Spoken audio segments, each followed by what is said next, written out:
రాష్ట్రానికి rain alert ఇచ్చింది వాతావరణ శాఖ. 3 రోజుల పాటు వర్షాలు కురిసే ఛాన్స్ ఉన్నట్టు తెలిపింది. గంటకు 30 నుంచి 40 కిలోమీటర్ల వేగంతో ఈదురుగాలులు వీస్తాయని అన్నారు వెదర్ ఆఫీసర్లు. రాష్ట్రంలో ప్రజలు అప్రమత్తంగా ఉండాలన్నారు. ఉరుములు మెరుపులతో కూడిన వర్షాలకు ఛాన్స్ ఉండటంతో రైతులు చెట్ల కింద ఉండకూడదన్నారు.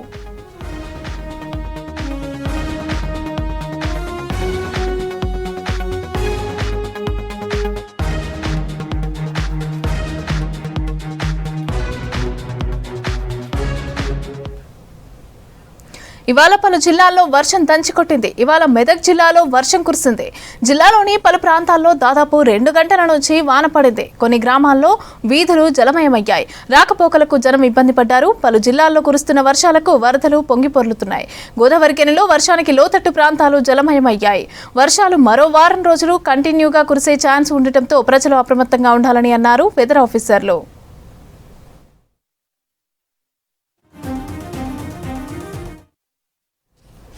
ఆదివాసీలు గిరిజనుల కోసం రేవంత్ సర్కార్ ఎంతో కృషి చేస్తోందని అన్నారు మంత్రి సీతక్క. దేశంలోనే మొట్టమొదటిసారిగా ట్రైబల్ వెల్ఫేర్ శాఖకు 17,000 కోట్ల రూపాయల బడ్జెట్ కేటాయించారని తెలిపారు. ఇక గిరిజన హాస్టళ్లను చక్కగా తీర్చిదిద్దేందుకు విద్యార్థుల కోసం మెస్, కాస్మెటిక్ ఛార్జీలను పెంచారని తెలిపారు.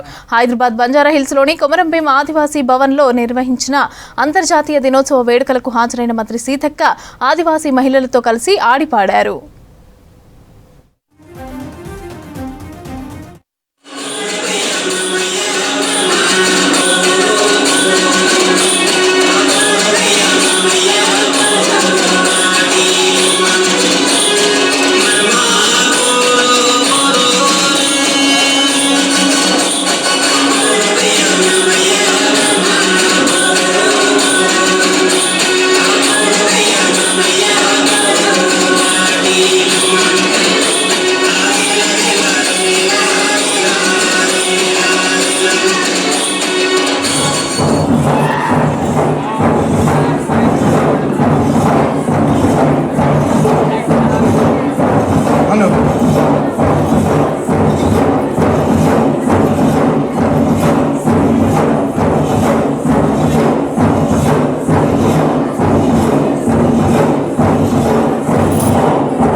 ప్రదర్శించడం జరిగింది.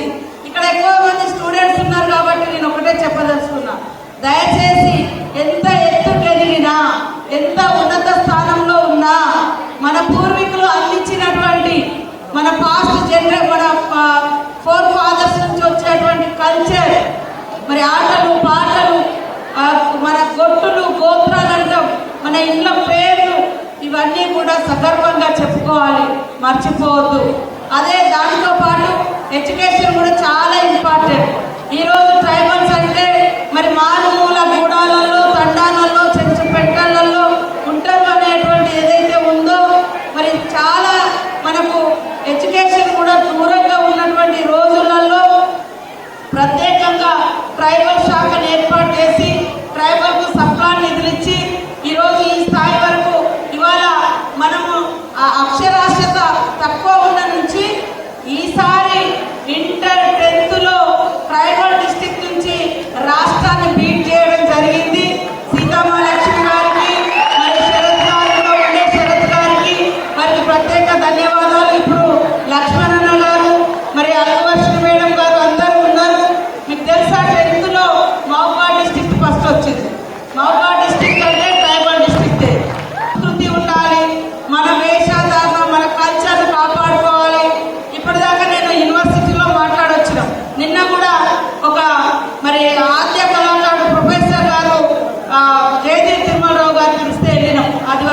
దినోత్సవం సందర్భంగా అక్కడ చాలా బ్రహ్మాండంగా మాట్లాడారు.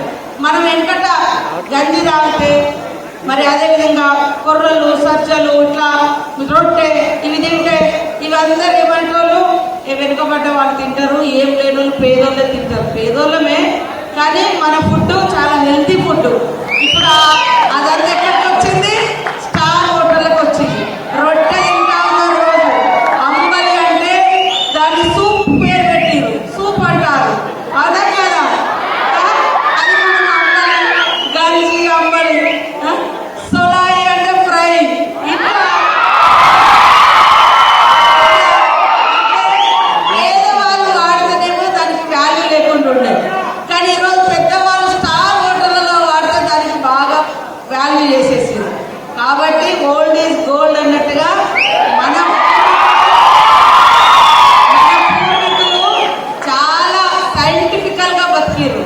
ఆదివాసులు సాగు చేస్తున్నట్టు భూమి అధికారులు అడుగు పెట్టకూడదని గత ప్రభుత్వంలో ఉన్నటువంటి 2014 నుంచి 18 నుంచి 20 ఉన్నటువంటి ప్రభుత్వంలో ఉన్న పెద్దలు అనేక ఇబ్బందులు పాల్చేసినప్పుడు ఆదివాసులకు సంబంధించిన ప్రభుత్వ భూమిపై మా హక్కున్నది, మా దుర్నిర్మం భూమికి మాదే హక్కు, మేమే అధికారం ఉన్నటువంటి అన్ని విధాలు సాగు చేసుకున్న పరిస్థితుల్లో కూడా ఆపున్న ప్రభుత్వం సహకరించి చెప్పుకోక ఈరోజు ప్రజాపాలన ఇంద్రమ్మ రాజ్యంలో కూడా గౌరవ ముఖ్యమంత్రి గారి నేతృత్వంలో మన ఆదివాసులకు గిరిజనులకు తండాలో ఉన్నటువంటి ప్రజలకు భూమి పూర్తి హక్కు ఉండే విధంగా మరి గొప్పగా ఆలోచన చేసి ప్రభుత్వం ముందుకెళ్తున్న సందర్భంలో కూడా ఏదైతే 1994లో ప్రపంచ ఐక్యరాజ్య సమితి జనరల్ అసెంబ్లీలో ఈరోజు ఈ ప్రపంచంలో ఉన్నటువంటి ఈ ఆగస్టు 9వ తారీఖు ప్రపంచ ఆయుధ దినోత్సవంగా ప్రకటించడం జరిగింది. అంటే ప్రపంచ దేశాలైనటువంటి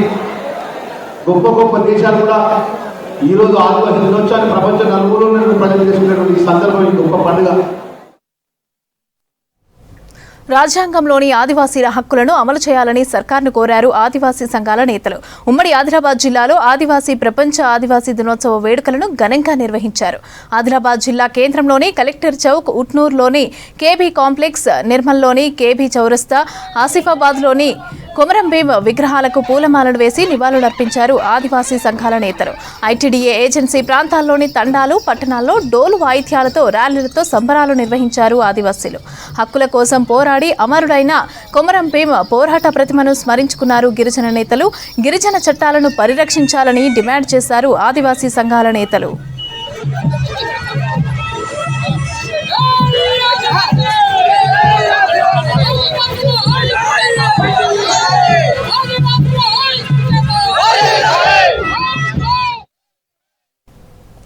రాష్ట్ర వ్యాప్తంగా రాఖీ పౌర్ణమి వేడుకలు ఘనంగా నిర్వహించారు. అన్నదమ్ములకు రాఖీలు కట్టి ప్రేమను చాటుకున్నారు అక్కా చెల్లెళ్లు.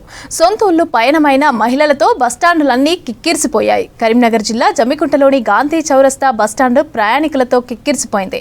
మహిళల రద్దీ ఎక్కువగా ఉండటంతో పురుషులకు కనీసం బస్సు ఎక్కే ఛాన్స్ లేకుండా పోయింది.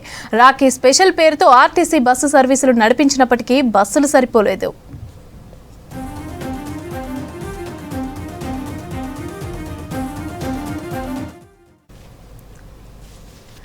మార్కెట్లలో రాఖీ పండుగ సందడి నెలకొంది. రాఖీలు కొనేందుకు షాపులకు క్యూ కట్టారు మహిళలు.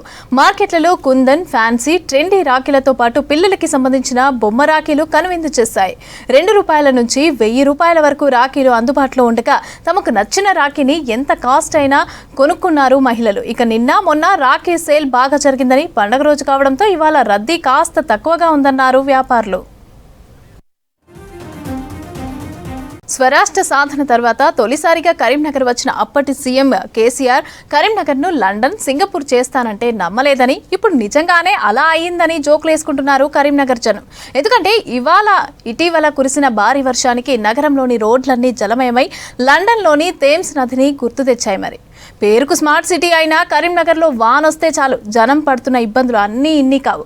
డ్రైనేజీ వ్యవస్థను, వాన నీటి నిర్వహణను సరిగ్గా పట్టించుకోకపోవడమే ఈ దుస్థితికి కారణమన్న ఆరోపణలు వస్తున్నాయి.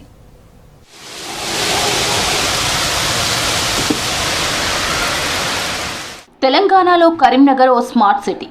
ప్రస్తుతం గట్టిగా ఓ 3 గంటలు వాన కురిస్తే ఈ నగరమే వాటర్ సిటీ అయిపోతోంది. వాటర్ సిటీ అంటే అదేదో గొప్ప సిటీ అనుకునేరు. జలమయమై దారులన్నీ మూసుకుపోయే అధ్వాన నగరంగా మారిపోతోంది. జూలై నెలలో కురిసిన ఓ భారీ వానకు ఇక్కడ కనిపించిన దృశ్యాలే ఇందుకు నిదర్శనం. ప్రధాన జంక్షన్లు, వీధులు నీట మునిగిపోయి ప్రజలు నానా కష్టాలు పడ్డారు. చివరకు కలెక్టరేట్ ప్రాంగణం, పోలీస్ కమిషనరేట్ ప్రాంగణాలు వరదతో పోటెత్తాయి. Two town police station area, bus stand circle, civil hospital area లాంటి ప్రధాన ప్రాంతాలన్నీ వరద నీటితో నిండిపోయాయి. అటు కరీంనగర్ జగిత్యాల మార్గంలోని ఆర్టీసీ వర్క్షాప్ ఏరియా జల దిగ్బంధంలో చిక్కుకుపోయింది.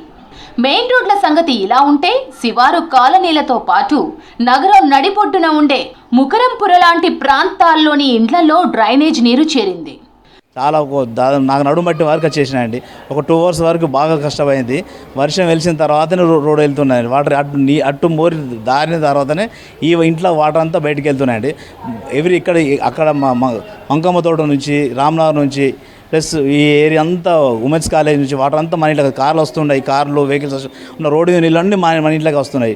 అటు ఇటు చాలా ఇబ్బంది అవుతుందండి. చాలా ఇబ్బంది. రాత్రి నుండి భారీ వర్షం పడట్లా లోతట్టు ప్రాంతమైన మా ఏరియాలో వాటర్ బాగా వచ్చింది. ఇళ్ళల్లో కూడా వచ్చినాయి. బాగా ఇబ్బంది అయింది. డ్రైనేజీ బాగా ఓవర్ఫ్లో అయింది. దానివల్ల నీళ్ళు వచ్చినాయి. ప్రతిసారి వస్తాయి. మామూలుగా పెద్ద పెద్ద వర్షాలు పడ్డప్పుడు ప్రతిసారి వస్తాయి. ఇళ్ళల్లోకి వస్తాయి. మామూలుగా వర్షం తగ్గిన దాకా వెళ్ళిపోతాయి. మంచాలు, అవి బట్టలు, వంట బోళ్ళు అన్నీ ఖరాబ్ అయిపోయినాయి. ఇప్పుడు ఇంతవరకు వంట లేదు, ఏం లేదు. పెద్ద మనిషి ఉంది, ఆమె కొంచెం టిఫిన్ చేయలేదు. కొంచెం చాలా ఇబ్బంది అయిపోయింది. వాటర్ అంటే బాగా వాటర్ వచ్చినాయి. నీళ్ళు నాలి ఉంది కదా, అది పెద్ద ఇది మొత్తం వాడికి ఇదవుతుంది. ఆ వాటర్ ఇక్కడికి వస్తున్నాయి. ప్రణాళిక లోపంతో ఈ వరదలు నగరాన్ని ముంచెత్తుతున్నాయి. 2 గంటల పాటు కురిసిన 9 సెంటీమీటర్ల వానకు కలెక్టరేట్, కమిషనరేట్, గీతాభవన్, మంచిర్యాల చౌరస్తా, వి పార్క్ ఎదురుగా ప్రతి చోట వరద ఏరులై పారింది. దీనికి ప్రధాన కారణం నాలాల నిర్మాణంలో ఉన్న అనేక లోపాలు. కాలువల అనుసంధానంలోనూ ఇదే సమస్య.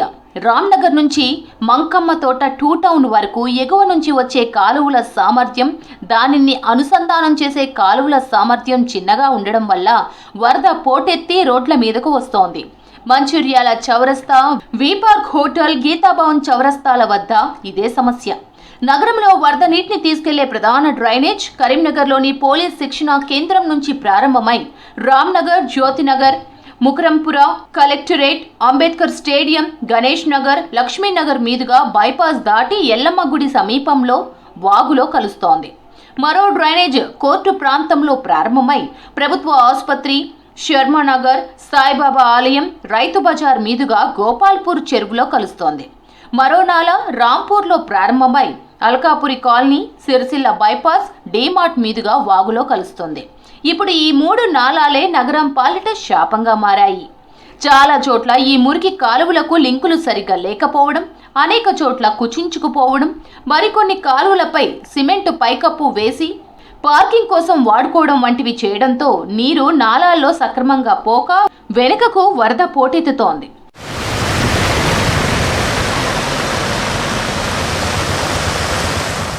నిజానికి కరీంనగర్ నగరం చాలా తక్కువ విస్తీర్ణం ఉన్న ప్రాంతం. ఇటీవల విలీనమైన గ్రామాలతో కలిసి మొత్తం నగరపాలక సంస్థ పరిధిలో 66 డివిజన్లు ఉన్నాయి. దాదాపు 1,00,000 దాకా గృహాలు ఉంటాయి. 3 ప్రధాన డ్రైనేజీలతో పాటు మొత్తం చిన్న, పెద్ద మురికి కాలువలు కలిపి 624 కిలోమీటర్ల వరకు వర్షం నీరు, ఇండ్ల నుంచి వెలువడే నీరు ప్రవహిస్తూ ఉంటుంది. ఏరియా బేస్డ్ డెవలప్మెంట్ కింద స్మార్ట్ సిటీ నిధులతో నిర్మించాల్సిన స్మార్ట్ వాటర్ డ్రైనేజీల నిధులు విలీన గ్రామాలకు మళ్లించి పూర్తి స్థాయిలో డ్రైనేజ్ వ్యవస్థను నిర్మించి అనుసంధానం చేయలేదు. గతంలో ఉన్న అండర్ గ్రౌండ్ డ్రైనేజ్ కెపాసిటీ సరిపోకపోవడం, ప్రధాన డ్రైనేజీల ఆక్రమణ, చిన్న డ్రైనేజీల నిర్మాణాల్లో లోపాలు వెరసి నగరానికి శాపంగా మారిందన్న ఆరోపణలు వస్తున్నాయి. అయితే గతంలో జరిగిన లోపాలు సవరించి నగరవాసులకు ఇబ్బందులు లేకుండా తగు చర్యలు తీసుకుంటామని సుడా చైర్మన్ నరేందర్ రెడ్డి తెలిపారు. రాబోయే రోజుల్లో అటువంటి ఇబ్బందులతో కలగకుండా ఒకేసారి కాకుండా ఈ వర్షాకాలం లోపల దాన్ని పూర్తి స్థాయిలో రెక్టిఫై చేయాలనేటువంటి ఉద్దేశంతో అధికారులు పూర్తి స్థాయిలో నిమగ్నమై ఉన్నారు. భవిష్యత్తులో ఇటువంటి ఇబ్బందులు కలగకుండా శాయశక్తులా మేము కృషి చేస్తూ ఉన్నాం. గతంలో చేసినటువంటి వైఫల్యాలు, గతంలో చేసినటువంటి అశాస్త్రీయ పనుల వల్ల ఇవన్నీ ఇబ్బందులు జరుగుతూ ఉన్నాయి. వాటిని తప్పకుండా మేము రెక్టిఫై చేసి రాబోయే రోజుల్లో మరి ప్రజలకు ఇబ్బందులు కలగకుండా చూస్తామని చెప్పి తెలియజేస్తాం. నేల మీద పడిన వాన చుక్క జరజర జారుతూ కాలువల్లోకి వెళ్లిపోయి సీదా ఏ వాగులోనో చేరేలా కాలువలుంటే ఈ పరిస్థితి వచ్చేది కాదు. కానీ ఇక్కడ కొద్దిపాటి వానకే డ్రైనేజీలన్నీ నిండిపోయి పొంగి పొర్లుతుంటాయి. వరదలకు డ్రైనేజీలో పడి 4 ఏళ్ల క్రితం ఓ చిన్నారి కొట్టుకుపోయి మృతి చెందింది. అంతకుముందు కూడా ఓ యువతి రోడ్డుపై నడుచుకుంటూ వెళ్లి వరద నీటిలో గల్లంతైంది. ఇలాంటి చేదు అనుభవాలు ఎన్నో ఉన్నా అధికారులు మాత్రం మేల్కొనడం లేదు.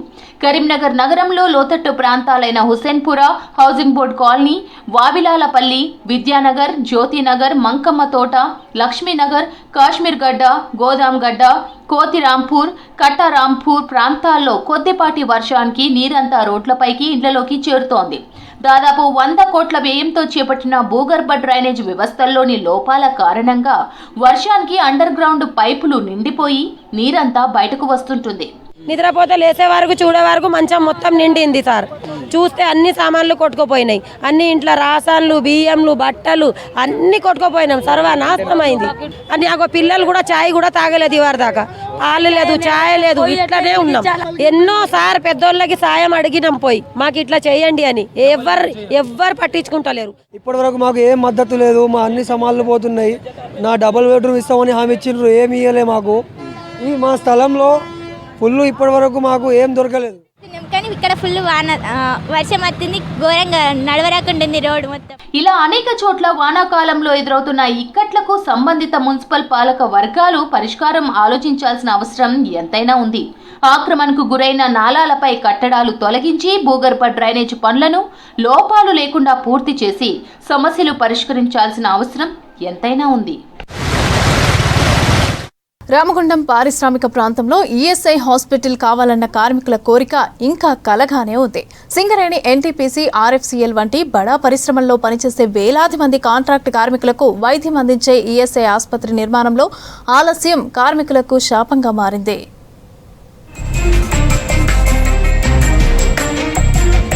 పెద్దపల్లి జిల్లా రామగుండం పారిశ్రామిక ప్రాంతంలో 100 పడకల ఈఎస్ఐ హాస్పిటల్ నిర్మాణం ముందుకు సాగడం లేదు.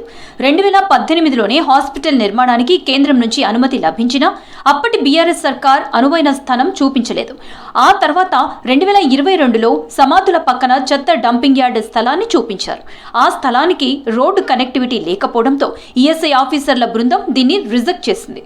2023లో అనువైన స్థలాన్ని ఎంపిక చేయగా 2025 జనవరిలో రాష్ట్ర ప్రభుత్వం ఆమోద ముద్ర వేసింది. ఇప్పటి వరకు పెద్దపల్లి జిల్లా యంత్రాంగం దీని నిర్మాణం గురించి పట్టించుకోవడం లేదు. 100 పడకల ఈఎస్ఐ హాస్పిటల్ ఏర్పాటు కోసం ఈ ప్రాంత కార్మికులు, వారి కుటుంబాలు ఆశగా ఎదురు చూస్తున్నారు. జనరల్గా ఇక్కడ యాక్సిడెంట్స్ అవుతూ ఉంటాయి. మెయిన్గా జ్వరాలు, డెంగ్యూ వ్యాధి, ఈ ఫీవర్స్, టెస్ట్ రిపోర్ట్స్ కానీ ప్రతిదీ కూడా ఇక్కడ నుండి హైదరాబాద్ పంపిస్తున్నారు ఏదైనా ప్రాబ్లం వచ్చినప్పుడు. కానీ ఇక్కడ డాక్టర్స్ని కూడా సరైన సౌకర్యంగా కల్పించి మాకు సరైన సేవలు చేయాలని కోరుచున్నాము. ప్రస్తుతం ఎన్టీపీసీలో ఉన్న ఈఎస్ఐ హాస్పిటల్లో ఒక ఎంబీబీఎస్ డాక్టర్ మాత్రమే వైద్య సేవలు అందిస్తున్నారు. హాస్పిటల్ పరిధిలో సుమారు 50,000 కార్డ్ హోల్డర్స్ వైద్య సేవలు పొందుతున్నారు. ల్యాబ్ టెక్నీషియన్ తో పాటు 14 మంది సిబ్బంది పనిచేస్తున్నారు. అసంఘటిత రంగంలో పనిచేస్తున్న కార్మికులకు మెరుగైన వైద్యం అందాలంటే హైదరాబాద్ లోని నాచారం ఆసుపత్రికి రిఫర్ చేయాల్సిన పరిస్థితి ఉంది. అదే రామగుండంలో సూపర్ స్పెషాలిటీ ఆసుపత్రి నిర్మిస్తే కార్మికులకు మరింత మెరుగైన వైద్యం అందించవచ్చని వైద్యులు అంటున్నారు. ఇక్కడ మేము ఈ డిస్పెన్సరీలో 14 మెంబర్స్ స్టాఫ్ మాత్రమే చేస్తున్నాము.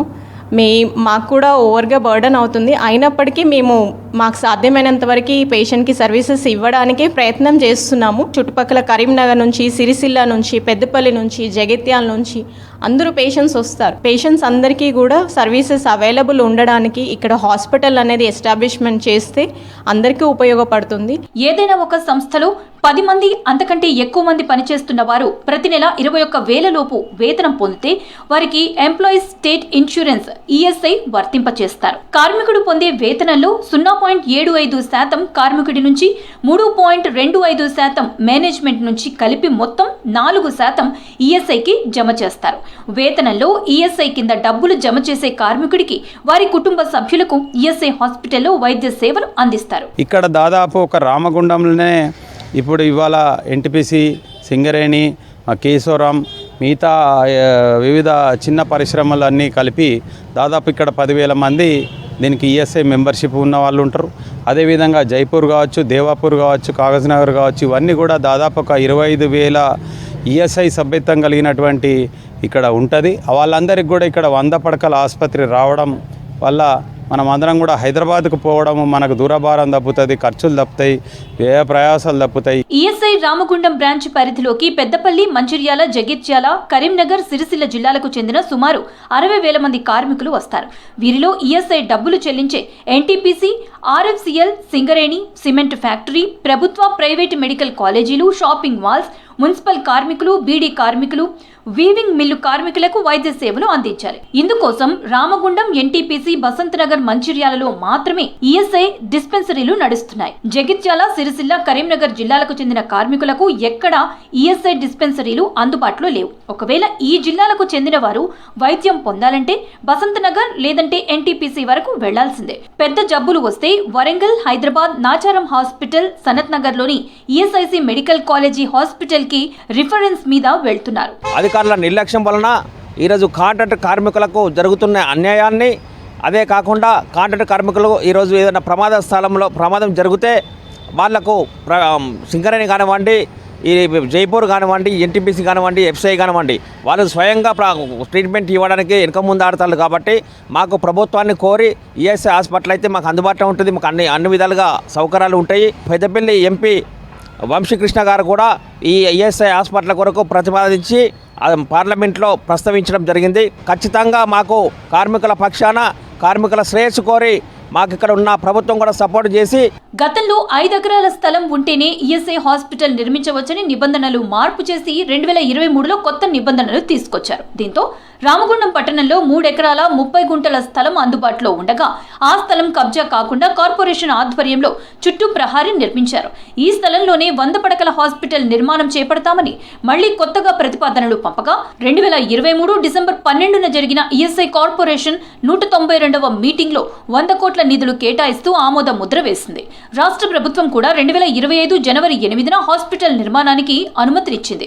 ఇప్పటికీ 7 నెలలు గడుస్తున్నా జిల్లా యంత్రాంగం రామగుండంలోని ఈఎస్ఐ హాస్పిటల్ నిర్మాణం విషయంలో ముందుకు కదలడం లేదు. ఈ విషయంపై పెద్దపల్లి ఎంపీ గడ్డం వంశీకృష్ణ పార్లమెంట్లో ప్రస్తావనకు తీసుకువచ్చారు. వెంటనే కార్మికులకు హాస్పిటల్ నిర్మించి వైద్య సేవలు అందించాలని అధికారులను కోరారు. ఇప్పటి వరకు అధికారులు ఎందుకు నిర్లక్ష్యం వహించారో సమాధానం చెప్పాలన్నారు.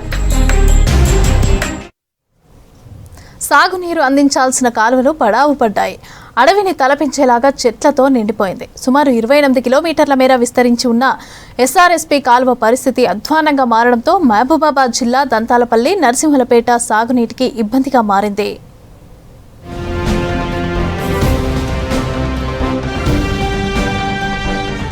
జిల్లాలోని దంతాలపల్లి, నరసింహులపేట మండలంలో ఎస్ఆర్ఎస్పీ DBM 60 ప్రధాన కెనాల్ ఉంది. ఈ ప్రధాన కాలువ ద్వారా దంతాలపల్లి, నర్సంపేట, మరిపేడ మండలాల్లోని అనేక చెరువుల్లోకి నీటిని విడుదల చేసి నింపుతారు.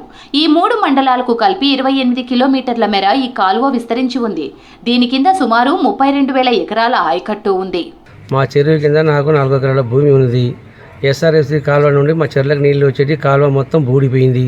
తోములు మొత్తం బూడిపోయినాయి. కాలువలో మొత్తం గడ్డి పట్టింది. ఆ విషయంలో మాకు చెర్లకు నీళ్ళు వచ్చే మరబద్దు లేదు. కావున పై అధికారులు స్పందించి నీళ్లు విడుదల చేసి మా చెర్లకు నీళ్ళు వస్తట్టు చూడగలరు. మాకు చాలా ఇబ్బంది పరిస్థితి. ఇప్పటికీ ఒక కాలం దాటిపోతుంది. ఇక లేట్ అయితే మాకు పండే పరిస్థితులు ఏం లేవు. ఇక ఏదైనా మీరే పై అధికారులు స్పందించగలరని కోరుకుంటాను. సాగునీటితో ఉండాల్సిన కాలువ చెట్లతో అడవిని తలపిస్తోంది. పూర్తిగా పిచ్చి మొక్కలతో నిండిపోయి దెబ్బతిన్నది. వర్షాకాలం పంటల సీజన్ మొదలైంది. ఇప్పటికే రైతులు నాట్లు వేసుకునే బిజీలో ఉన్నారు. ప్రస్తుతం సాగు కోసం నీటి అవసరం ఎక్కువగా ఉంటుంది. నీటిని విడుదల చేసిన డ్యామేజ్లతో, పిచ్చి మొక్కలతో కింద ఆయకట్టు వరకు నీళ్లు వచ్చే అవకాశం ఉండదని రైతులు ఆందోళన వ్యక్తం చేస్తున్నారు. మాకు ఈ ఎస్ఆర్ఎస్ కాలువ నుంచి దాట చెరువుకు నీళ్ళు వచ్చేటి. ఇప్పటి వరకు ఈ కాలువ నీట్గా లేక ఈ అధికారులు స్పందించక అన్ని చెట్లు మొలిచి గడ్డితోటి కూడుకపోయి నీళ్ళు రాకుండా ఆటంకాలు ఏర్పడే పరిస్థితి ఉన్నది. ఇది ఎమ్మటి తక్షణమే చర్యలు తీసుకొని సాగు చేయించి నీళ్లు ఇయ్యగలరని అధికారులను కోరుచున్నాం. ఈ ఎస్ఆర్ కెనాల్ క్రింద మాకు 4 ఎకరాలు ఉంది. వాటరు లేక ఇంతవరకు నాటేసే పరిస్థితి లేదు. నారు ముదిరిపోతుంది. ఈ కెనాల్ కాలువలో కూడా పిచ్చి మొక్కలు బాగా ఉన్నాయి. వాటిని క్లీన్ చేసి త్వరలోనే వాటర్ ఇస్తే రైతులను ఆదుకోవాల్సిందిగా అధికారులకు విజ్ఞప్తి చేస్తున్నాం. ఇప్పటికైనా స్పందించి కాలువలలో పిచ్చి మొక్కలను తొలగించాలని, కెనాల్ను రిపేర్ చేయించాలని రైతులు కోరుతున్నారు. యాదాద్రి లక్ష్మీ నరసింహస్వామి ఆలయానికి నిత్యం వేలాదిగా భక్తులు దర్శనం కోసం వస్తూ ఉంటారు. ఆలయ పరిసర ప్రాంతాల్లోకి ఎలా వెళ్లాలో స్పష్టత లేక భక్తులు ఇబ్బంది పడుతూ ఉంటారు. ఈ సమస్యకు శాశ్వత పరిష్కారం అందించేందుకు ఆలయ అధికారులు సరికొత్త సాంకేతిక పరిజ్ఞానాన్ని తీసుకొచ్చారు. అయితే దీంతో భక్తులకు ఆలయ ప్రాంగణంలోని ప్రదేశాలు కనుగొనడం సులభంగా మారింది.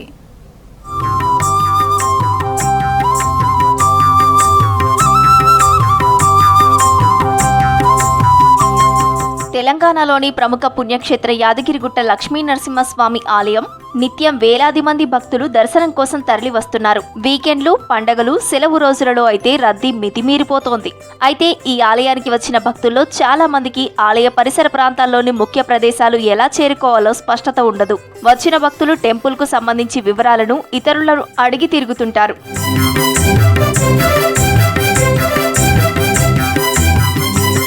ఆలయంలోని ప్రదేశాలను సులభంగా గుర్తించేందుకు ఆలయ ఈవో వెంకట్రావు సాంకేతికతను వాడుతూ భక్తుల ప్రయాణాన్ని సులభతరం చేశారు. ఆలయానికి సంబంధించిన 15 ముఖ్య ప్రదేశాల రూట్ మ్యాప్లలో కూడిన క్యూఆర్ కోడ్ బోర్డులు ఏర్పాటు చేశారు. ఈ బోర్డులు కొండపైన ఆలయం ప్రాంగణంలో వైకుంఠ ద్వారం గోపురం దగ్గర ఏర్పాటు చేశారు. ప్రతి ప్రదేశానికి ప్రత్యేకమైన క్యూఆర్ కోడ్ ఉంటుంది. భక్తుడు ఏ ప్రదేశానికి వెళ్లాలనుకుంటున్నాడో ఆ ప్రదేశానికి సంబంధించి క్యూఆర్ కోడ్ ను మొబైల్ ఫోన్లలో స్కాన్ చేస్తే గూగుల్ మ్యాప్ ద్వారా స్పష్టమైన దిశను సూచిస్తుంది. యాదగిరిగుట్ట దేవాలయం ఈ మధ్యనే కొత్తగా క్యూఆర్ కోడ్ స్కానర్ పెట్టడం జరిగింది. అలాగనే మెట్రో ద్వారా 1, కొండపైన 1 వచ్చే భక్తులకు ఎంతో ఇది సౌకర్యంగా ఉంటుంది.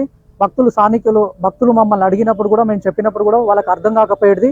ఈ స్కాన్ ద్వారా పాతగుట్టకి వెళ్ళడం కానీ, కళ్యాణ కట్టకాడ వెళ్ళడం కానీ, అన్నదాన కాడికి వెళ్ళడం కానీ దీనివల్ల ఈజీగా సులభంగా ఉంటుందని ఈ క్యూఆర్ కోడ్ వచ్చిన భక్తులు ఉపయోగించుకోవాలని, దీని ద్వారా వేరే వ్యక్తులపైన ఆధారపడడానికి అవసరం లేదు. ప్రతి సంవత్సరానికి ఒక 2-3 సార్లు వస్తుంటాను. నాకు ఈసారి కొంచెం కన్ఫ్యూజ్ అయింది. దానివల్ల నా ఎక్కడ వెళ్ళాలి, యాదగిరిగుట్ట పైకి వెళ్ళడం నాకు అర్థం కాలేదు.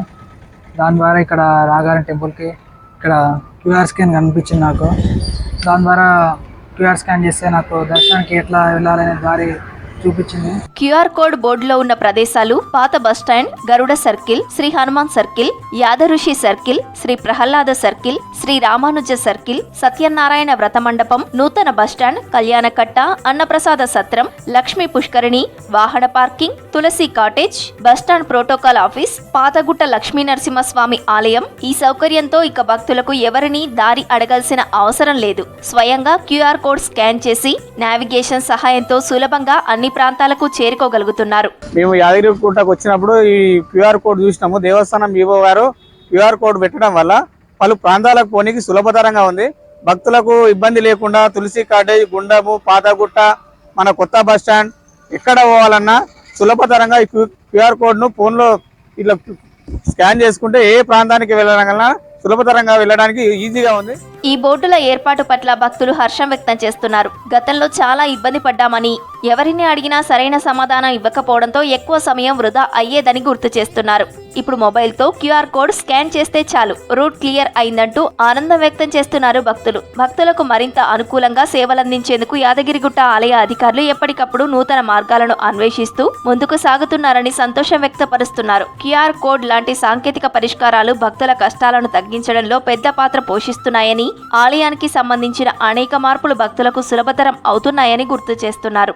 ఈరోజు ఈ లక్ష్మీనరసింహస్వామి దివ్యక్షేత్రంలో ఈరోజు దర్శనం చేసుకోవడం జరిగింది. ఈ కొత్త ఈవో గారు వచ్చిన తర్వాత ఈ యొక్క దర్శన కార్యక్రమానికి వచ్చిన భక్తులకు ఏ సౌకర్యాల కోసం ఎక్కడ వెళ్ళాలి అనే ఇబ్బందులు లేకుండా ఇక్కడ మన క్యూఆర్ కోడ్ అనేది కళ్యాణకంట, Ramanuja circle plus Hanuman circle, Garuda circle, Yadav circle అనేది ఇక్కడ మంచిగా విశ్లేషణగా మన ఫోన్ ద్వారా, యాప్ ద్వారా మనకు విశ్లేషించి ఎక్కడ వెళ్ళాలంటే మనకు తెలియని వాళ్ళకు చాలా మంచిగా వెళ్ళడానికి ఈ యొక్క సౌకర్యం చేశారు. క్యూఆర్ కోడ్ అందుబాటులోకి తీసుకురావడంతో హర్షం వ్యక్తం చేస్తున్నారు యాదాద్రీసుడి భక్తులు. ప్లేస్లు వెతికేందుకు తక్కువ టైం పడుతోందని తెలిపారు. రాష్ట్రంలో రాఖీ పౌర్ణమి వేడుకలు ఘనంగా జరిగాయి. అన్నదమ్ములకు రాఖీలు కట్టేందుకు ఆడపడుచులు సొంతూళ్లకు వెళ్లడంతో బస్టాండ్లలో ఫుల్ రష్ నెలకొంది. పండగ రోజు సందర్భంగా స్పెషల్ బస్సులు ఏర్పాటు చేసినా సరిపోలేదు. తమను గమ్యస్థానాలకు చేరవేస్తున్న ఆర్టీసీ డ్రైవర్లు, కండక్టర్లపై అభిమానంతో మహిళా ప్రయాణికులు రాఖీలు కట్టారు. సికింద్రాబాద్ నుంచి గోదావరికి వెళ్తున్న బస్ డ్రైవర్కు ప్రయాణికురాలు రక్షాబంధన్ శుభాకాంక్షలు తెలిపింది. పండగ రోజైనా కూడా డ్యూటీకి వచ్చిన తమకు ఆడపడుచులు రాఖీ కట్టడం సంతోషంగా ఉందన్నారు ఆర్టీసీ ఉద్యోగులు.